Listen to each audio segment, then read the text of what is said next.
Et je peux encore simplifier, je vais l'écrire d à ln de P est égal à l'enthalpie de vaporisation sur RT au carré dt. La voici. Maintenant, on va appliquer directement. Maintenant, je vais écrire entre P1 et P2, et là entre T1 et T2. Dans l'énoncé de l'exercice, on nous a dit que la variation de l'enthalpie, elle est indépendante de la température. Là, c'est constant. Donc, je vais écrire ça. Je vais enlever ça. Donc, l'enthalpie de vaporisation sur R, c'est des constantes. Je vais laisser que dt sur T au carré. Plutôt T au carré. Là, c'est pas T2, T au carré. Toujours ici, P1, P2, d à ln de P. Maintenant, on va faire l'intégration et j'aurai ln de P2 sur P1 est égal à moins l'enthalpie de vaporisation sur R 1 sur T2 moins 1 sur T1. Voilà notre relation qui relie la variation de la pression à la variation de la température. Et là, toujours, P1, c'est les conditions normales, une atmosphère. Et T1, c'est la température d'ébullition. C'est 100 degrés Celsius. 100 degrés Celsius fois, on sait qu'un Kelvin est équivalent à 1 degré Celsius, plus 273,15 K. Donc là, tout ça, j'aurai à la fin 373,15 Kelvin. Voilà. Donc là, c'était T1, P1. Maintenant, on va déterminer T2, c'est-à-dire la température d'ébullition, une fois à 0,5 atmosphères et une fois à 101 atmosphères. Et là, on va voir vraiment que la température d'ébullition va être modifiée énormément.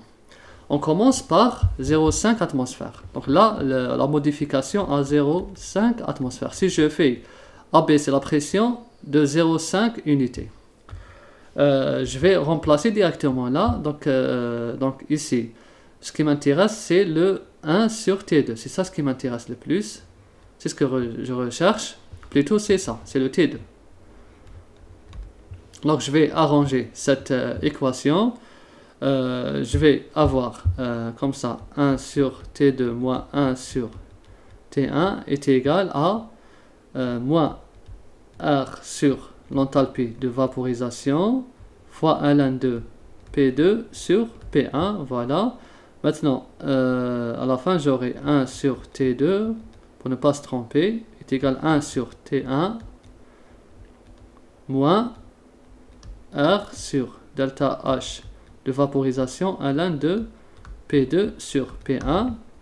Et à la fin, T2 est égal à 1 sur T1 moins R sur l'enthalpie de vaporisation log népérien de P2 sur P1. Voilà. Maintenant, on remplace. Ce qui est important, c'est les unités, comme tout à l'heure. Bon, pour ça, c'est pas un problème. C'est en même unité. Donc, c'est pas un problème. Donc là, c'est important. R et l'enthalpie de vaporisation. La chaleur latente de vaporisation qu'on nous a donnée ici, delta HV est égal à 540 calories gramme moins 1. On fait comme tout à l'heure, on va convertir vers joule mol moins 1. Le R, c'est pas un problème. Le R, c'est facile. Le R est égal à 8,31 joule mol moins 1 Kelvin moins 1. Voici on prend ce R. Parce qu'on a le R, il peut être 0,082 litres atmosphère.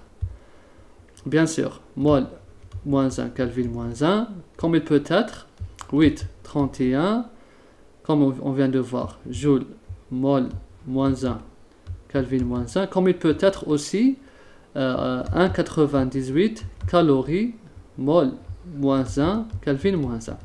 Donc, vous êtes libre ici de travailler avec le joule ou bien les calories. C'est comme vous voulez, ou bien litres atmosphère. Mais je préfère travailler avec joule. C'est plus simple.